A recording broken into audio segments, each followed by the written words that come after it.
Hello friends, I welcome you all in my science academy YouTube channel. और जहां पर हम लोग आज के इस सेशन में शुरू कर रहे हैं डीबीटी एग्ज़ाम के प्रीवियस ईयर के डिटेल सॉल्यूशन।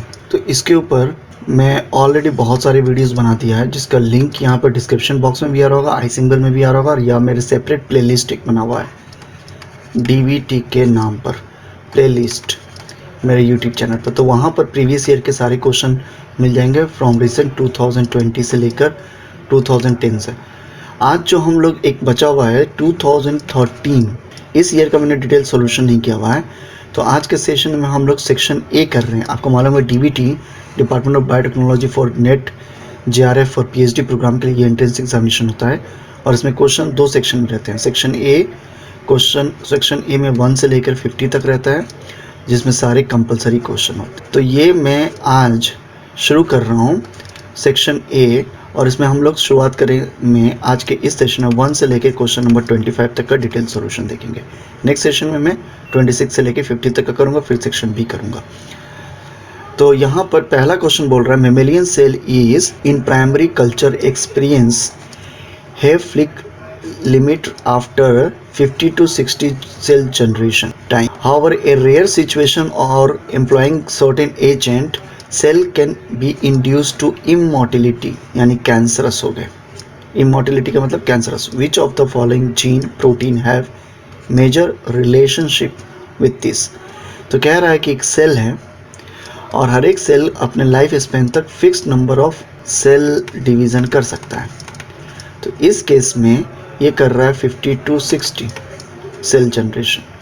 इसके बाद में इसकी डेथ हो जानी चाहिए थी। उसके बाद जब ये 50 to 60 सेल्स बना देगा, राउंड ऑफ सेल डिवीज़न कर देते, उसके बाद में इसका क्या होना चाहिए, डेथ। लेकिन यहाँ पर सर्टेन एजेंट हम लोग डाल रहे हैं, और इस एजेंट के डालने के बाद में अब क्या होगा कि एजेंट एक्स, जिसकी वजह से ये कैंसरस हो जाए, तो वो ऐसा एजेंट क्या करता होगा कि ये कैंसरस में कन्वर्ट कर जाए। तो आपको मालूम है आउट ऑफ दिस 4 ऑप्शन यहाँ पर जो ये P53 है, which is called care taker gene. P53 जब तक एक्टिव रहते हैं, और दूसरा होता है रेटिनोब्लास्टोमा, 2 जीन जब तक एक्टिव रहेगा ये कैंसर नहीं होने देंगे।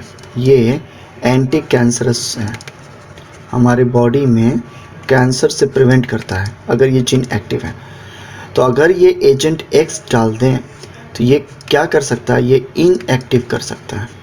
किसको, P53 को। तो अगर ये इनएक्टिव P53 हो जाए तो अब उसकी वजह से ये काम करना बंद कर देगा, जिसकी वजह से कैंसर हो सकता है, कैंसरस। तो यहाँ पर ऑप्शन होगा सी ऑप्शन, कि वो एजेंट एक्स क्या करता होगा, P53 को नॉन फंक्शनल करता होगा। तो option C is correct. Moving to next question, SNARE protein are found on the membrane of all the following compartment except. तो स्नेयर प्रोटीन बेसिकली क्या करता है, मेम्ब्रेन टू मेम्ब्रेन एसोसिएशन कराता है। 2 ऑर्गेनेल के मेम्ब्रेन को कंबाइन करा के ये ऑर्गेनेल का फ्यूज़न कराता है। तो जनरली हम लोग एंडोमेम्ब्रेनस सिस्टम क्लास 11th में पढ़े होंगे। एंडोमेम्ब्रेनस सिस्टम, इसका मतलब क्या होता है, इसके according endoplasmic reticulum, Golgi complex और लाइसोसोम, ये सब आपस में एक दूसरे के साथ मर्ज हो सकते हैं, यानी इनका सेल मेम्ब्रेन कंपोजिशन एक जैसा होगा, यानी इनका स्नेयर एक जैसा होगा। इसके अलावा जो इनमें मर्जिंग नहीं कर सकते, जैसे न्यूक्लियस, माइटोकॉन्ड्रिया, पेरोक्सिसोम या और कुछ दूसरे ऑर्गेनेल, वो इनके साथ में, इनके इस लिस्ट में नहीं आ रहे हैं, तो उनका स्नेयर सिस्टम अलग होगा। तो यहाँ पे एक्सेप्ट पूछ रहा है, तो गोल्जी कॉम्प्लेक्स एंड अर्ली एंडोसोम्स, जो कि बेसिकली लेटर ऑन में लाइसोसोम्स बना देंगे। तो ये सब इसी के पार्ट है। तो यहाँ पर ऑड कौन है, एक्सेप्शन कौन है, माइटोकॉन्ड्रिया। तो answer will be first option. Next, in preparation of golden rice a few exogenous gene has been used in order to achieve a production of vitamin A through recombinant DNA technology. This is the true example. This is the example. देखिए यहाँ पर क्या, rice में already बहुत सारे qualities हैं। इसमें iron है, इसमें रिच इन कार्बोहाइड्रेट है, ठीक है। तो इस तरह से अगर, लेकिन यहाँ पर मैंने और एक एक्सटेंशन कर दिया कि इसमें रिच विटामिन ए कर दूँ रिकम्बिनेंट डीएनए टेक्नोलॉजी से, तो ये एक्सटेंशन कर रहा हूँ, ऑलरेडी कार्बोहाइड्रेट का क्वांटिटी ज़्यादा कर रहा हूँ, आयरन डाल दिया, उसके बाद विटामिन डाल दिया, तो ये मेटाबॉलिक पाथवे का एक्सटेंशन है। तो आंसर इसका होगा सी। नेक्स्ट आ रहा है, all the following enzyme are link to reduction of NADH, यानी वो सारे एंजाइम जो NADH का रिडक्शन कराते हैं, reduction link to NADH reduction. तो या रिडक्शन का मतलब प्रोडक्शन, आप क्या कर रहे हो, NAD प्लस को क्या बना रहे, किस में कन्वर्ट कर रहे हो, NADH में, तो इसको क्या बोलेंगे, NADH रिडक्शन। तो आइसोसिट्रेट डिहाइड्रोजनेज ये एंजाइम करता है TC साइकिल में। जब आइसोसिट्रेट डिहाइड्रोजनेज यहाँ पर आइसोसिट्रेट को किस में कन्वर्ट करता है, अल्फा कीटोग्लूट्रेट में। तो जब अल्फा कीटोग्लूट्रेट में कन्वर्ट करता है तो इससे क्या रिलीज होगा, NADH, और CO2 भी होता है, तो ये मैं डिस्कस नहीं कर रहा हूँ, ये तो NADH बनेगा, तो A में बनेगा। इसी तरह से लैक्टेट डिहाइड्रोजनेस पायरुवेट से लैक्टिक एसिड बनाने में इसमें भी NADH क्या होता है वहाँ पर इसका, लेकिन यहाँ पर हाँ NADH का यूज़ होता है, यानी इस सेकेंड रिएक्शन में लैक्टेट डिहाइड्रोजनेस करता क्या है, pyruvic acid to lactic acid convert करता, लेकिन यहाँ पर ये उल्टा काम करेगा, यानी ये NADH को यूज़ करेगा और क्या बनाएगा, NAD+। तो ये एक ऑड हो गया, यहाँ पे NADH बन नहीं रहा बल्कि इसका यूटिलाइजेशन हो रहा है, तो ऑप्शन एक्सेप्ट पूछ रहा है, ये बी ऑप्शन होगा, ये ऑक्सीडेशन करा रहा है, NADH का ऑक्सीडेशन करा रहा है। बाकी अगेन सक्सिनेट डिहाइड्रोजनेस और पायरुवेट डिहाइड्रोजनेस, इसमें दोनों में NADH का प्रोडक्शन होता है, इनफैक्ट ये फर्स्ट वाले में भी NADH का प्रोडक्शन होगा। तो सिर्फ ऑक्सीडेशन या यूज़ किस में होगा, यूज़ ऑफ NADH, वो होगा बी में। नेक्स्ट आ रहे, विच of the following R component of phospholipid. तो फॉस्फोलिपिड में ग्लिसरॉल होगा, उसके 3 फैटी एसिड होंगे, 2 फैटी एसिड, थर्ड पर एक फॉस्फेट ग्रुप होगा और उसके साथ में कोई वहाँ पर X हेड ग्रुप होंगे। तो यहाँ पर आ जाते हैं ऑप्शन में, बी ऑप्शन करेक्ट है, फैटी एसिड होगा, फॉस्फेट ग्रुप होगा और ग्लिसरॉल होगा, B option is correct. Next आ रहे हैं, which of the following is signaling receptor, direct question है, ये toll like receptor non specific होता है, तो ये प्राइमरी डिफेंस मैकेनिज्म का एक पार्ट है, बी ऑप्शन इज करेक्ट।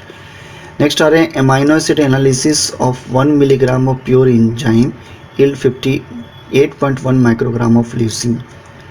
इसका मॉलिकुलर वेट ल्यूसीन का है 131.2। What is the minimum molecular weight of the enzyme, ठीक है, ल्यूसीन के बेसिस पे बोल रहा है। ये लेनिंजर का क्वेश्चन है, लेनिंजर में भी इसी तरीके से दिया हुआ, लेकिन वहाँ हिस्टिडीन यूज़ किया है। तो देखिए 58.1 माइक्रोग्राम ये कॉन्सेंट्रेशन है लाइसिन का, एंजाइम कितने एंजाइम है, 1 मिलीग्राम में, तो इसको माइक्रोग्राम है, ये 1 मिलीग्राम है। अब बोल रहा है कि अगर मॉलिकुलर वेट कर दूं 131.2 ऑफ किसका, लाइसिन का, यही है ना, ल्यूसीन है, ठीक है, ल्यूसीन, तो ये हो गया ल्यूसीन, तो ये कितना हो जाएगा, 1/58, ऊपर वाला मिलीग्राम नीचे वाला माइक्रोग्राम इंटू 131.2, तो ये कैलकुलेशन कर लेंगे, तो 1 मिलीग्राम को 1000 माइक्रोग्राम में कन्वर्ट कर लेंगे, 58.1 माइक्रोग्राम 131.2, ये वैल्यू कितना आएगा कैलकुलेट कर लेंगे कैलकुलेटर से, 2258, तो आंसर होगा इसका डी ऑप्शन, यस। नेक्स्ट आ रहा है, the first metabolic intermediate that is common to aerobic metabolism glucose and fatty acid. तो ग्लूकोज में बनता है पायरुविक एसिड और पायरुविक एसिड से जाते हैं एसिटाइल कोएंजाइम ए में, उसी तरीके से बीटा ऑक्सीडेशन से हम लोग फैटी एसिड से बनाते हैं एसिटाइल कोएंजाइम में, तो ये एसिटाइल कोएंजाइम है, एसिटाइल कोएंजाइम कॉमन आंसर होगा acetyl coenzyme A, first option. Next, while sedimenting the microparticle by centrifugation instead of increasing the RPM, what else can be done to attain the incomplete sedimentation? यहाँ पे बोल रहा है कि centrifuge करके हम लोग जब RPM को इंक्रीज करते हैं तो छोटे पार्टिकल्स सेटल करते हैं नीचे की तरफ, ग्रेविटेशनल फोर्स लगता है उस पर, लेकिन यहाँ पे RPM को बिना इंक्रीज किए अगर स्मॉल पार्टिकल को सेटल कराना है तो हम लोग क्या कर सकते हैं, तो हम लोग यहाँ पे यूज़ करेंगे डेंसिटी ग्रेडियंट। तो अब जब हेवी जब डेंसिटी, जैसे सुक्रोज का डेंसिटी ले लें तो नीचे की तरफ में क्या होगा, हेवी हो जाएगा, और ऊपर में लो डेंसिटी होगा। तो लो डेंसिटी पे जो उसके मॉलिकुलर, जो उसका डेंसिटी, उस पर्टिकुलर स्मॉल मॉलिक्यूल का डेंसिटी कम होगा तो वो लो डेंसिटी पे मैच कर जाएगा। हेवी वाले ज़्यादा उनका डेंसिटी होगा, नीचे की तरफ सेटल करेंगे। तो ये वाले कहाँ आएंगे, स्मॉल, क्योंकि स्मॉल माइक्रो पार्टिकल्स बोल रहा है, तो उसमें हम लोग क्या करेंगे, डेंसिटी ग्रेडियंट को लो रखेंगे। तो यहाँ पर ऑप्शन होगा decreasing the density of the medium. ये इंक्रीजिंग करने से हेवी साइज के पार्टिकल मिलेंगे। नेक्स्ट आ गया passive vaccination, which antibody type will be most appropriate. Passive vaccination का मतलब है कि आप, या इम्यूनाइजेशन का मतलब है कि किसी और के बॉडी का एंटीबॉडी मैं अपने बॉडी के अंदर ले लूँ। जैसे मदर टू फीटस जाता है थ्रू मिल्क, या फिर हम लोग सीरम को ट्रांसफ़र कर दें, प्लाज्मा थेरेपी जिसको बोलते हैं, तो उसमें एंटीबॉडीज़ आ जाएगा।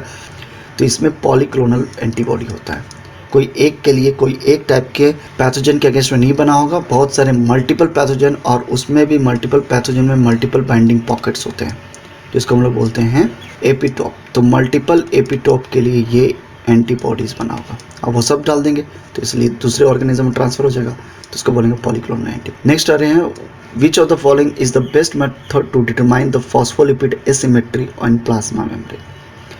तो फॉस्फोलिपिड एसिमेट्री के लिए हम लोग यहाँ पर यूज़ कर सकते हैं थिन लेयर क्रोमेटोग्राफी।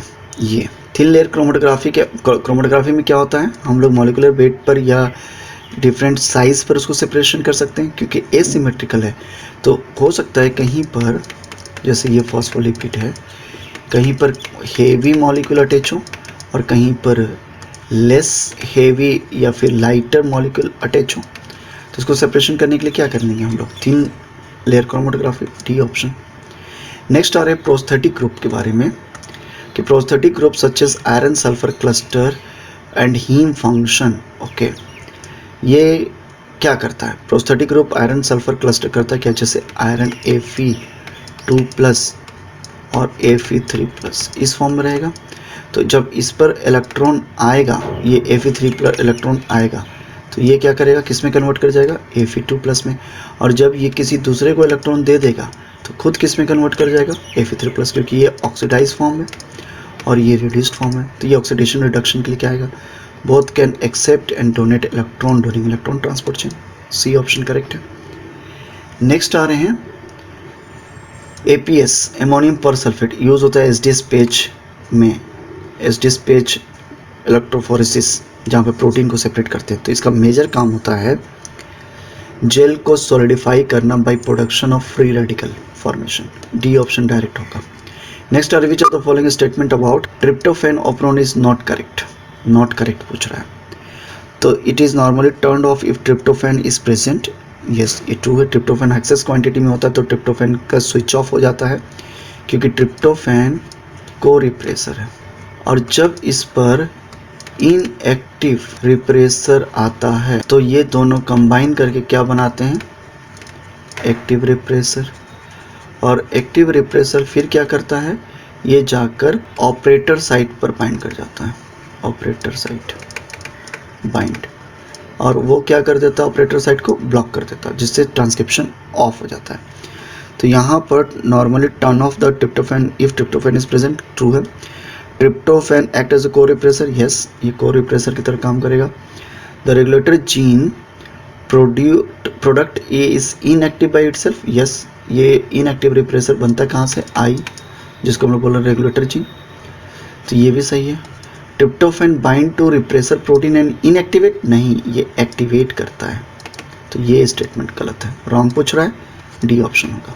नेक्स्ट आ रहे हैं, glucose labelled with C14 HC6 is added to the solution containing the enzyme and cofactor of oxidative phase in pentose phosphate pathway. The radio labeled will be observed at, देखिए glucose पर ये बोल रहा है कि जैसे CHOCHOH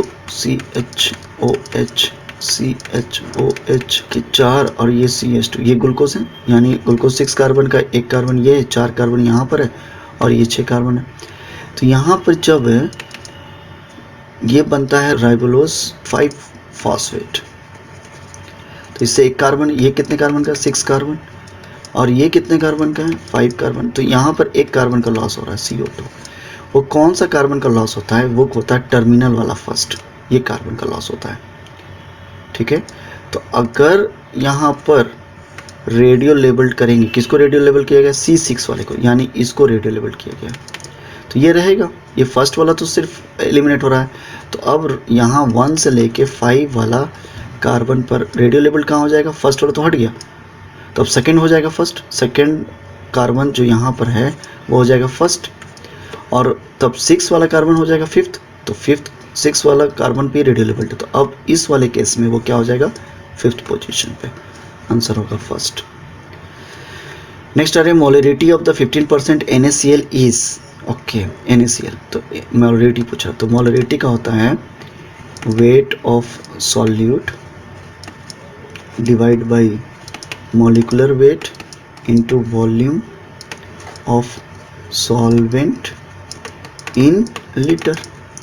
तो यहाँ पर 15% का मतलब है 15 gram of NaCl in 100 ml of water. तो वाटर तो यहाँ सॉल्वेंट है, तो यहाँ पर ये वाला जो वेट होगा वो कितना हो गया, 15। मॉलिकुलर वेट NaCl का कितना होगा, तो ये होगा 23, 11, 23, और ये 30, 7 दूनी 34 से 35, ये होगा 35 के करीब, तो ये हो जाएगा 5 3 8, 58। ये मॉलिकुलर वेट हो गया NaCl का, और यहाँ पर 100 ml है, तो इसको 1000 से जब डिवाइड कर देंगे इस वाले को, तो ये लीटर में कन्वर्ट हो जाएगा, तो यही आंसर होगा। तो 15,000 डिवाइड बाई 5800, ये value cancel, 150 divide by 150 divide by हो जाएगा 58, ये वैल्यू आ गया 2.58, ये अप्रॉक्सीमेटली फर्स्ट होगा। नेक्स्ट आ रहे हैं, which of the following antibiotic is used for demonstration of fresh protein synthesis in response to challenges by inducer. तो कौन सा इनमें से इनहिबिटर प्रोटीन सिंथेसिस को ब्लॉक करेगा, डायरेक्ट एग्जाम्पल होगा इसका, आंसर होगा क्लोरोएम्फेनिकॉल, ये प्रोटीन इनहिबिटर है।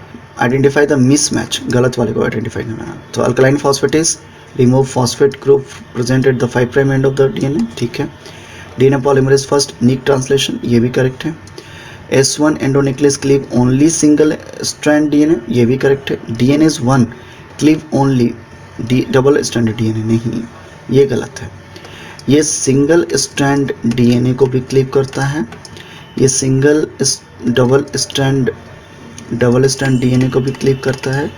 RNA DNA डुप्लेक्स को भी, RNA और DNA का हाइब्रिड बन गया है तो उसको भी क्लिक करता है, तो ये सिर्फ एक को नहीं करता, रॉन्ग पूछ रहा है, तो ये मिसमैच, ये आंसर होगा। नेक्स्ट आ रहा है, sciophyte are the plant that prefer to grow.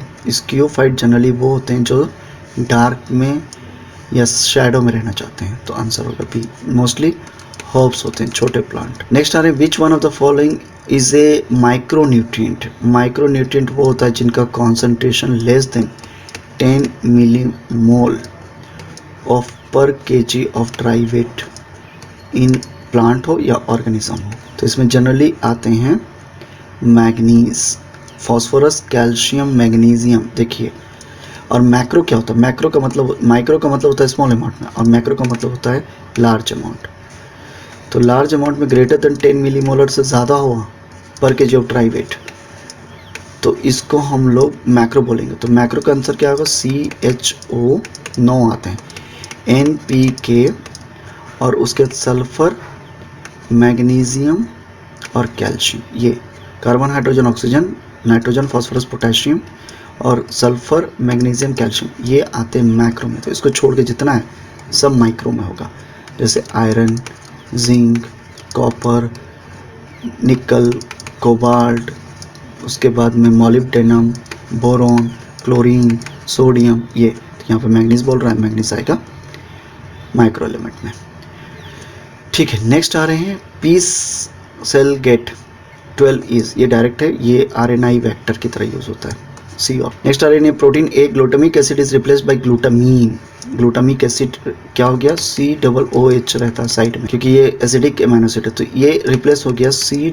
Double bond NH2 में to make protein B. Which technique can resolve this two proteins. तो एक में ग्लूटामिक एसिड है जैसे प्रोटीन ए है, उसमें साइड चेन में क्या है, कार्बोक्सिलिक ग्रुप, और दूसरा है प्रोटीन बी, इसमें प्रोटीन बी में क्या आ गया, CONH2। तो ये तो मॉलिक्यूलर वेट चेंज हो गया, चार्ज चेंज हो गया, यहाँ पे नेगेटिव है, ये कार्बोक्सिलिक ग्रुप को अगर हटाएंगे H को तो ये क्या हो जाएगा, नेगेटिव चार्ज, जिसकी वजह से PI वैल्यू चेंज करेगा इसका। और ये एमाइड है, यहाँ पर न्यूट्रल है, तो इसका चार्ज कुछ अलग होगा, इसका चार्ज, इसका सपोज pH 4 होगा तो इसका pH 5 होगा या 7 होगा। तो इसके बेसिस पे हम लोग आइसोइलेक्ट्रिक फोकसिंग कर लेंगे। आइसोइलेक्ट्रिक फोकसिंग का मतलब है कि जब प्रोटीन सैंपल को रन कराएंगे एक जेल में जहाँ पर ग्रेडियंट होगा pH का, तो वो प्रोटीन जैसे ही अपने PI वैल्यू से मैच करेगा वही वहीं पर रुक जाएगा, इसको बोलते हैं आइसोइलेक्ट्रिक फोकसिंग। नेक्स्ट आ रहे हैं gene related through descendant from the common ancestor are called orthologous, paralogous, homologous, heterologous. तो इसका आंसर होगा पैरालोगस। पैरालोगस देखिए क्या होता है, सेम ऑर्गेनिज्म में एक ही जीन से जीन 1 बन जाए और जीन 2 बन जाए। कैसे बन जाए, डुप्लीकेशन हो जाए जीन का, एक ही जीन का डबल कॉपी हो जाए, तो उसको बोल देंगे पैरालोगस। अगर डिफरेंट ऑर्गेनिज्म हो और उसमें दो अलग अलग जीन काम कर रहे हैं, जैसे ऑर्गेनिज्म ए और ऑर्गेनिज्म बी है, जीन ए काम कर रहा है प्रोटीन X मॉलिक्यूल बना रहा है और जीन बी बना रहा है भी X मॉलिक्यूल, तो ये जीन ए और बी दोनों सेम काम कर रहे हैं बट डिफरेंट ऑर्गेनिज्म, तब उसको बोलेंगे ऑर्थोलोगस। तो यहाँ पर आंसर पूछ रहा है, यहाँ क्वेश्चन क्या पूछा है, gene related through the descendant from common ancestor, answer होगा डी। बोर इफेक्ट बोल रहा है, Bohr effect of haemoglobin refers to, Bohr effect का मतलब होता है जबकि लो pH हो तो ऑक्सीजन के साथ बाइंड ना करे हीमोग्लोबिन।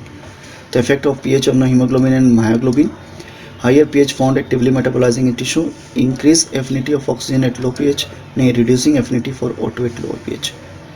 यानी एसिडिक pH हो, लोअर pH एसिडिक इन्वायरमेंट, तो उसमें हीमोग्लोबिन O2 के साथ बाइंड ना करे, तो इसको बोलते हैं Bohr effect. D option is more correct. Last question पे आ रहे हैं, in a biological system amplification of signal is a fundamental regulatory principle, which one of the following is not a amplification system. जैसे एक molecule आया, इसका receptor cell है, cell पर कोई मॉलिक्यूल आके बाइंड किया X, तो ये अंदर में कुछ चेंजेस किया जिसकी वजह से Y बहुत सारे बने, Y 3 बन गए, और ये आगे चलकर Z को Z1, Z2, Z3, Z4, Z5, Z6 को एम्पलीफाई कर दिया सिग्नल, तो एक X से मल्टीपल फाइनल प्रोडक्ट बन गए Z के 6, तो इसको बोलते हैं एम्पलीफिकेशन। तो ये ब्लड क्लॉटिंग में होता है, यस, कैस्केड पाथवे होता है, जहाँ भी कैस्केड पाथवे होगा वहाँ पे एम्पलीफिकेशन होगा। कॉम्प्लीमेंट एक्टिवेशन, यहाँ पर भी cascade pathway. Transmembrane receptor mediated gene expression, ये भी है, ये तो ट्रांसमेम्ब्रेन का ही मैंने दिया। सिलियरी मूवमेंट ऑफ कोक्लिया, नहीं ये नहीं है, ये सेंस करता है सिर्फ साउंड को और इसमें कोई एम्पलीफिकेशन नहीं होता, तो डी ऑप्शन इज करेक्ट। तो बस आज के सेशन में हम लोग यहीं तक रखते हैं। नेक्स्ट सेशन में हम लोग 2013 DBT के सेक्शन ए से क्वेश्चन नंबर 26 से आगे की तरफ डिटेल सॉल्यूशन देखेंगे। तो आज के वीडियो में बस यहीं तक। थैंक्स लॉट फॉर वॉचिंग, मिलते हैं next video, bye bye, take care.